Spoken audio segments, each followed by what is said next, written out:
I'm going to call this video my Teaser Tuesday. I don't know if that'll be a regular thing or not, but it's Tuesday and I'm going to tease a couple different things that I'll talk about in more detail in later videos.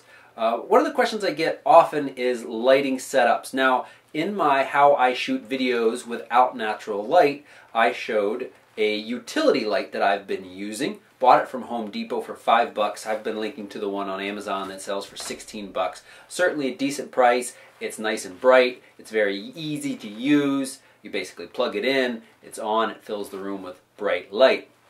Downside is it may not last quite as long as you'd like. The other night I plugged mine in and it went bzzz, and I thought maybe the bulb just burned, and when I went to gently pull the bulb out, all the little cinder bits around it kind of disintegrated. So, you know, I only paid $5 for it, but at the same time I really don't like wasting time and energy on gear that isn't going to last quite as long. But with that said, I did try to go another cheap route with this setup, and I want to talk a little bit about it. I didn't want to buy one of the cheap kits, and I didn't want to buy one of the really high-end expensive bits because I do shoot most of my light under natural video and I don't have to have natural light. I don't have to have lighting, but there are times where it is nice to use, and I get a lot of questions about budget lighting setup. So I thought, let me try this. If it works, I'll be able to talk about it. It certainly works as nice light. I have this on auto ISO right now, so you should see the image adjust, or the ISO adjust as I turn this on. What we're looking at here is 4 compact fluorescent bulbs screwed into a multi-socket unit, screwed into a Cowboy Studio socket that has a nice long cord. That's a very pro about this. And this is all sitting on top of a light stand that I already owned. And also a flash bracket, I guess you'd call this, or a umbrella bracket on top of the light stand. So, nice bright light.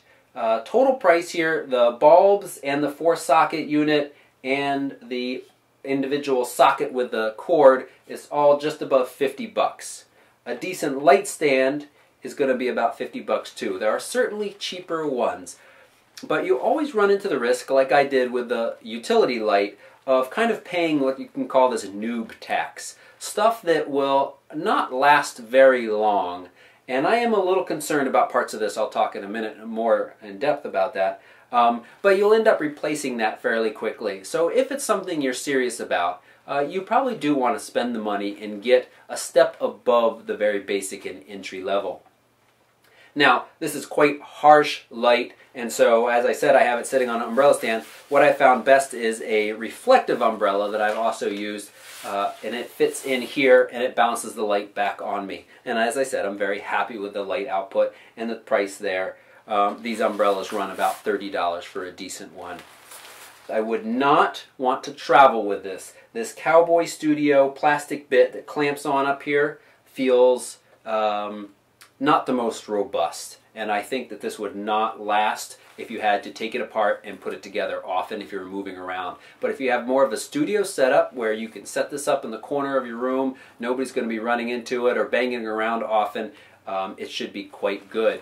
The color output, or the color from these, is daylight balanced, and I found that it's very nice. I'm very happy with that. Another downside though is it does have a spot for the umbrella, but you can't use that if you are using this 4-point socket. So that would only be one light, and one light, unless you're doing really close makeup tutorials, is probably not going to be enough for you. You want these 4 lights, and you can see it's quite bright. And so I have this elbow, or this umbrella doohicker here that I can slide the umbrella into, and I'll show you pictures of that in a moment. And the light stand is, as I said, a little bit of a nicer one, so it's quite sturdy. The legs can spread out very wide, so it's not too tippy, but again, not something that I'd want to use outside, and not something that you can really use outside because it is powered. It's meant to be plugged into a wall. Interrupting this video for a quick public service announcement. I mentioned using this outside and it not being well suited because it's meant to be plugged in. It's also a continuous light source, and you're not going to find many continuous light sources that are well suited to being used outside. They need to be brighter than full daylight to have any kind of effect on images, And you just don't have continuous light sources that can do that. Not many of them, not ones that are in most of our budgets. Most of the time you use strobes for that. And strobe is basically another word for flash. That is where you get a burst of light when you take a picture. Okay, back to my blabbing. I mentioned this in my T4i versus D5200 longer term review, that one of the places that the D5200 really bested the T4i was in onboard flash exposure pictures. You take a picture where the flash pops up with the D5200, and you take a picture where the flash pops up with the T4i, and every single time the D5200 does a much better job of controlling the flash output, exposing the picture. Really happy with the way those pictures look. One of the things I'm most impressed about with that camera. And you know, it wasn't something that I saw early on because I don't spend a lot of time shooting with the onboard flash. But for folks starting out without an external flash, it's certainly something that you would like to be able to use. So I was looking around and thinking, well, what can T4i owners do that will help them? And one of the things I always wondered about, I've seen these around before. This one is the Gary Fong. It's this little flash pop-up. What's it called? It's called the Puffer. Such a cute name.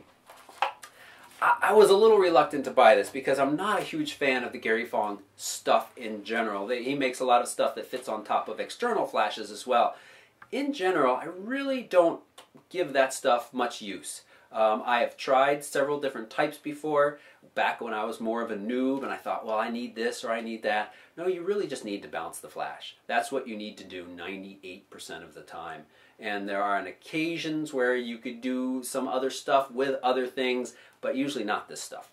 But I thought, let's see, does it make a difference? And I ordered it. It says it's for Canon and Nikon.